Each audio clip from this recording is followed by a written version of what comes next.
You ever watch a farmer fill a trough? He doesn't do it because he loves his pigs. He doesn't do it because the pigs deserve it. He does it because dead pigs are worthless. Starving pigs are thin. A farmer needs his livestock alive, fattened, and afraid just enough to stay inside the fence, but not so afraid they stop eating. Now think about Fromville. Season 3, Episode 2. The crops are rotting. The colony house greenhouse is failing. The livestock got loose in the night and scattered into the forest. The town is days away from a genuine food crisis, the kind that would kill people faster than the monsters ever could. And then the very next morning, Jim Matthews wanders into the forest with Kenny Lou, and they stumble onto a lake surrounded by acres of fresh cabbage and potatoes. It's growing in patches all around the lake. There's enough food here to feed everyone. Wild, flourishing, ready to harvest, right when the town needed it most. Jim and Kenny come back grinning. They think they just got lucky. They think the forest gave them a break. Nobody, not Jim, not Kenny, not Boyd, not Donna, stops to ask the one question that should have been screaming at every single one of them. Who planted it? Cabbage doesn't grow wild in North American forests. Potatoes don't sprout in dense woodland next to a lake without someone putting them there. These are cultivated crops, domesticated species. Someone cleared the land, someone tilled the soil, someone seeded those rows, and someone did it recently enough for the harvest to be fresh, green, and ready to eat on the exact day the town's food supply collapsed. That's not a coincidence. That's a feeding schedule. Stay with me. Here's the claim.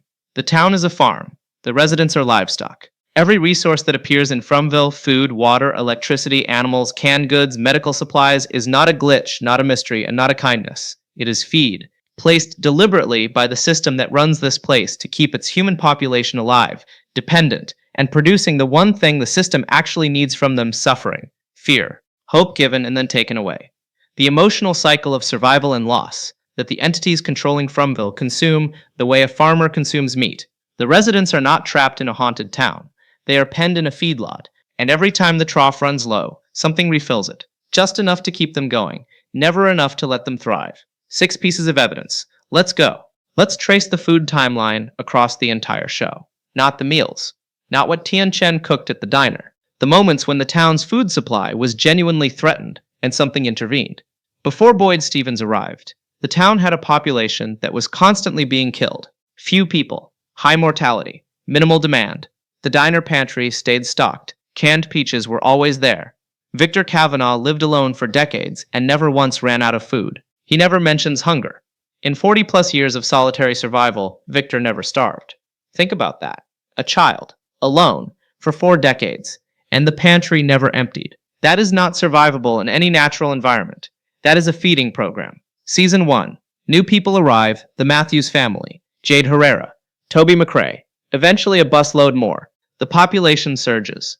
And what happens? Boyd finds animals in the forest, chickens, goats, livestock that has no business being in a New England woodland.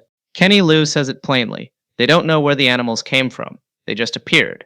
The town's population went up, and the food supply adjusted to match, automatically, like a thermostat. Season 2.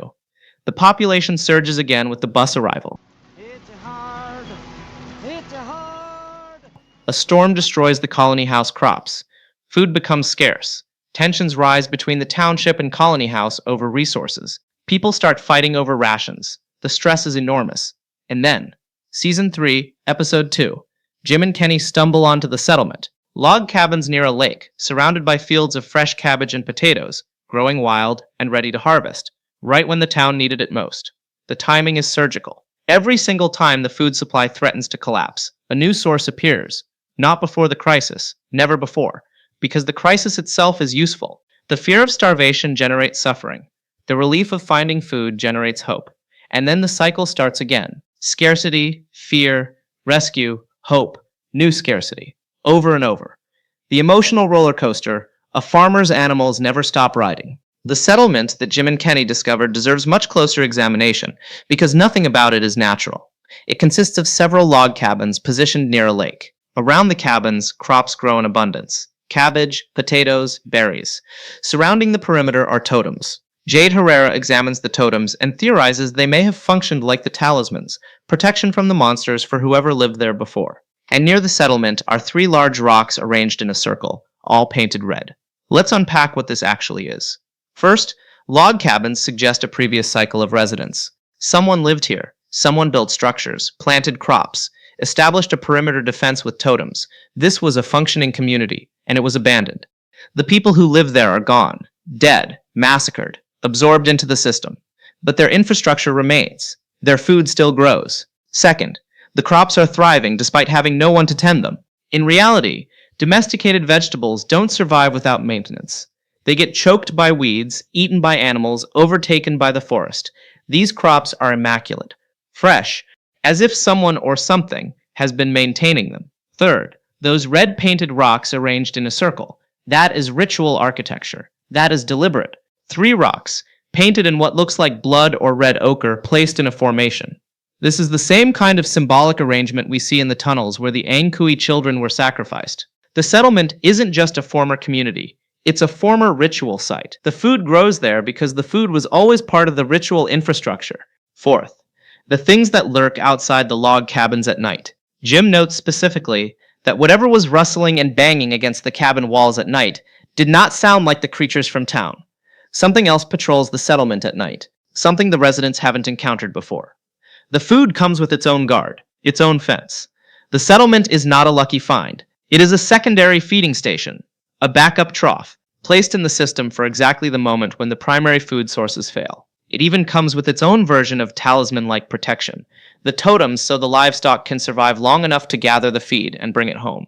This is the detail that unlocks everything, and the fan community has been circling it without quite landing on the full implication. The night before Jim discovers the settlement, Tian-Chen is killed by the monsters in the barn. Her son Kenny doesn't know yet. The next morning, Jim and Kenny head out to search for Tabitha. They find the trail to the settlement, and they discover the food. Sarah Myers tells us in Season 2 that when someone dies in Fromville, their fears become part of the forest. Nathan was terrified of cicadas, and after Sarah killed him, the cicada swarm appeared. It's his nightmare made manifest. But Tian-Chen didn't die in fear.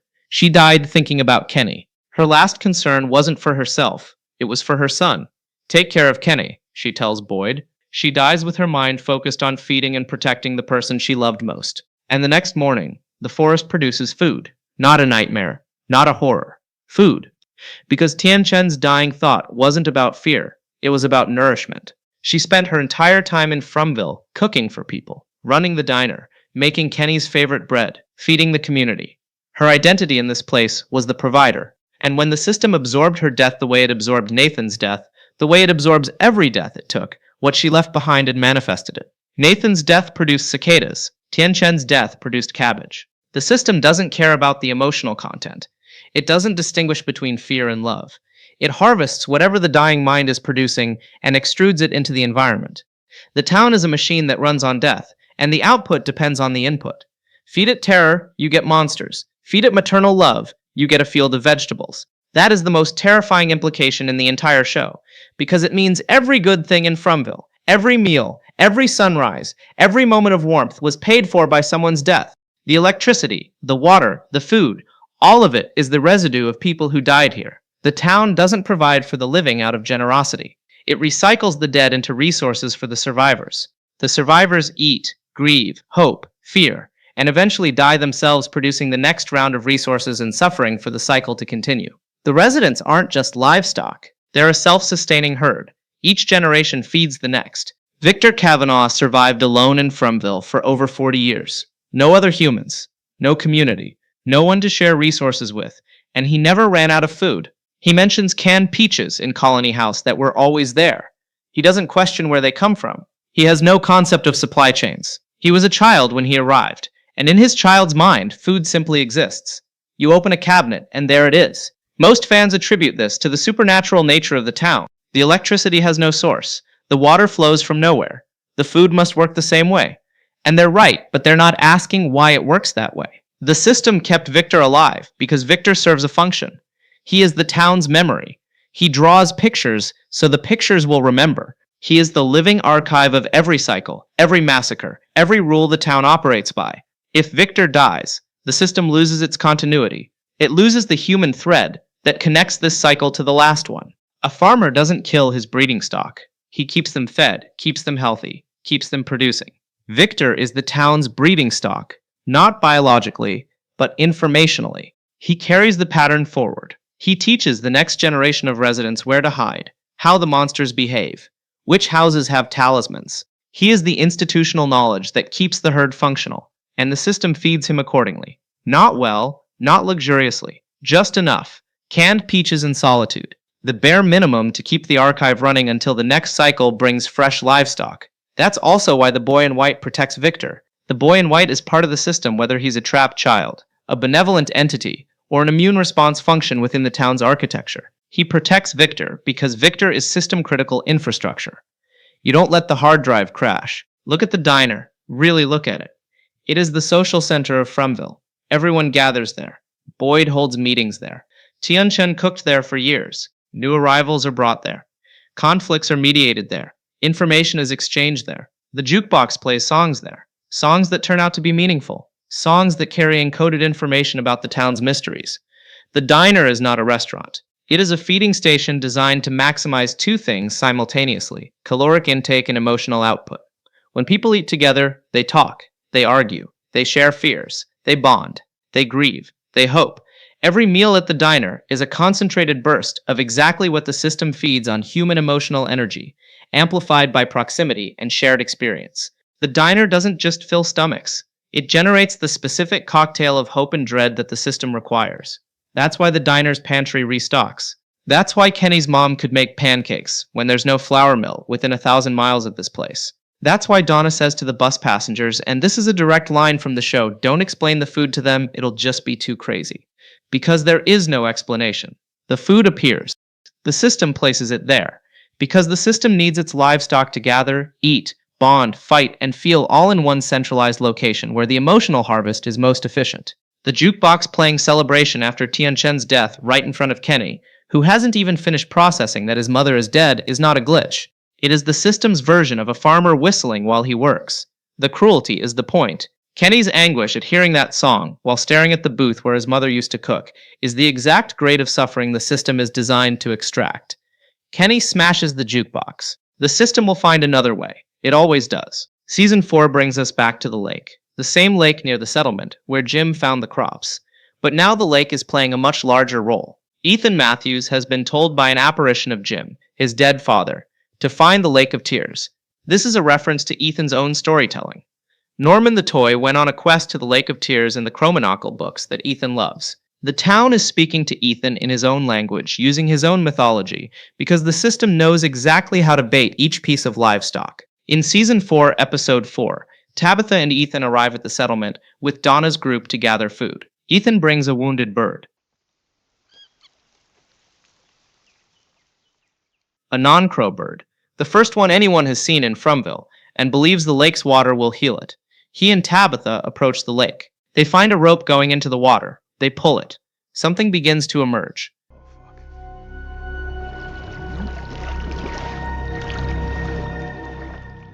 What comes out of the lake appears to be scarecrow-like figures, effigies, totems, bound and submerged. The fan community is debating whether these are golems, defensive creatures from a previous cycle, or something else entirely. But notice the pattern. The system is doing what it has always done, leading the livestock to the trough. Ethan is drawn to the lake by his dead father's voice. Tabitha follows because she follows Ethan. The group is there for the food, the crops that magically grow near the water. And now the lake itself is revealing something, offering something, pulling them deeper. This is escalation. In Season 1, the trough was the diner pantry. In Season 2, it was the greenhouse and animals. In Season 3, it was the settlement crops. In Season 4, it's the lake itself and whatever is beneath its surface. Each time the residents take the bait, the system offers them something bigger, something more tempting, something that asks them to go a little further into the forest, a little deeper into the dark, a little closer to whatever is actually running this place. The food is the lure. The crops are the trail of breadcrumbs, and the lake is the mouth of the trap. The bird Ethan found, the non-crow, the first natural-looking bird in the entire show, is part of the bait, a symbol of hope, something alive and beautiful, in a place full of death and crows. Of course Ethan wants to save it. Of course the lake seems like the answer. The system knows this child's heart. It has been studying him since he arrived. In folklore, the underworld always feeds you before it traps you forever. Persephone ate pomegranate seeds in Hades and could never fully leave. The Fa offer food to mortals, and those who eat can never return to the human world. In Japanese mythology, eating food in the land of the dead binds you there permanently. The residents of Fromville have been eating the town's food since the day they arrived. Every meal at the diner, every potato from the settlement, every canned peach from Colony House. They have been consuming the underworld's provisions for months, some of them for years. Victor has been eating them for 4 decades. What if the reason nobody can leave isn't the fallen tree, or the road that loops back, or the forest that rearranges itself? What if the reason nobody can leave is that they've already eaten the food? What if every meal is a link in the chain, and the more you eat, the more you belong to this place? If the town is a farm, and the food is a binding mechanism, Season 4's events become a different kind of horror. Ethan at the lake. He's not on a quest. He's being fattened. The apparition of Jim telling him to find the Lake of Tears is the system using a dead father's face to lead a child deeper into the trap. The wounded bird is bait, something that appeals specifically to Ethan's compassion, his hero narrative, his need to save things. Whatever emerges from that lake is not a gift. It's the next phase of consumption.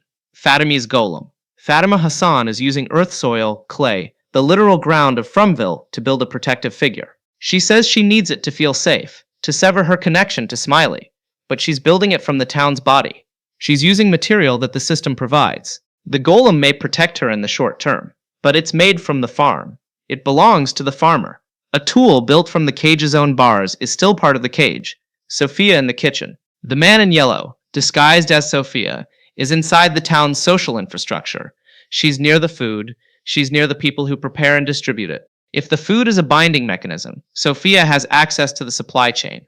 She can taint it, alter it, increase its binding properties. Every meal Kenny serves while Sophia sits in the diner is a meal served under the enemy's supervision. Boyd's growing suspicion. Boyd counted bullets in Season 4, Episode 1. Enough for every resident. He is the one person in Fromville who has always understood, on some instinctive level, that the town is managing them. He found the talismans because the system led him to them. He found the animals because the system placed them. He is starting to realize that every act of provision was an act of control. The bullets aren't a plan. They're what you reach for when you understand your livestock and the farmer is coming. The crops near the lake growing in winter. Snow is falling in Fromville for the first time. The seasons are shifting. And yet the settlement crops are still fresh when Donna's group arrives to gather them. Crops don't grow in snow. Cabbage doesn't survive a frost without protection. The food at the settlement is being maintained by something that doesn't obey weather. Something that needs those crops to be there, regardless of season. The system is overriding its own weather to keep the feeding schedule on track. That's how important it is that the livestock keeps eating. 1. Someone will refuse to eat. One character, possibly Boyd, possibly Sarah Myers, possibly Victor, will figure out that the food is a binding mechanism and stop eating entirely. The system will react violently, not through the monsters, through the environment itself. The town will try to force feed the holdout the way a farmer force feeds a goose. New food will appear everywhere. The smell will be overwhelming. Other residents will pressure the holdout to eat, because the system will make the food scarcity worse for everyone else as punishment. 2. The lake is not just a feeding station, it is a digestive system. What was submerged in the lake, the scarecrow-like figures, the effigies are the remains of previous cycles' residents, not their bones, their essence. The town consumed them, processed them through the lake, and what comes out the other side is the food that grows on its banks. The crops around the settlement are fertilized by the dead. The potatoes Jim and Kenny found are in a very real sense made of people. The town is a closed-loop recycling system. Residents eat the food becomes residents. Residents die. Dead residents become food. 3. Victor will reveal that he stopped eating the town's food at some point during his 40 years alone. Not all of it. But the important stuff, the canned goods that appear in the pantry, the things that have no earthly origin. He found an alternative source. Something that grows outside the system's control. Maybe something the boy in white showed him. That's why Victor's mind stayed partially free while everyone else gets fully absorbed into the town's emotional cycles. He's been partially fasting from the system for decades. He's thinner, not just physically, but psychologically, than the town wants its livestock to be. 4. Tabitha will connect the food to the sacrifice. The Nkui children were the original crop. They were planted literally laid on stone slabs in the earth, and from their deaths grew the system that feeds everyone. The food is the children's legacy, running on the same supernatural infrastructure as the talismans and the monsters. 12 children, 12 talismans, and an agricultural system that never runs out because the original sacrifice was designed to be self-perpetuating. The crops and the monsters are sibling products of the same ritual. You can't have one without the other. 5. The series will end with someone choosing to starve, not as a sacrifice, as a refusal. The system runs on consumption, emotional and physical. Someone will choose to stop consuming entirely, stop eating the food, stop engaging with the fear, stop hoping, stop grieving. Not apathy, deliberate, conscious withdrawal from every mechanism the system uses to feed on humans, and the system, deprived of its input, will weaken enough for the others to break through. The town doesn't die by violence. It dies by fasting. The livestock refuses to be livestock, and the farm collapses. You ever notice how nobody in Fromville looks malnourished? Months of isolation, limited farming, a greenhouse and some chickens, dozens of mouths to feed. And yet everybody looks fed, healthy, functional. No one is wasting away. No one has scurvy. No one is rationing calories with the desperation you'd see in any real survival situation. Because the farm doesn't let its livestock get thin. Thin livestock produces weak suffering. Weak suffering is low-grade feed. The system needs its residents at full emotional capacity, well-fed enough to love, to hope, to fight, to grieve with maximum intensity. A starving person doesn't grieve. A starving person just endures. Endurance is boring. The system wants the full spectrum, so it fills the trough. Canned peaches that never run out, chickens that wander out of the forest, a lake surrounded by perfect vegetables that appear the morning after a beloved woman is gutted in a barn.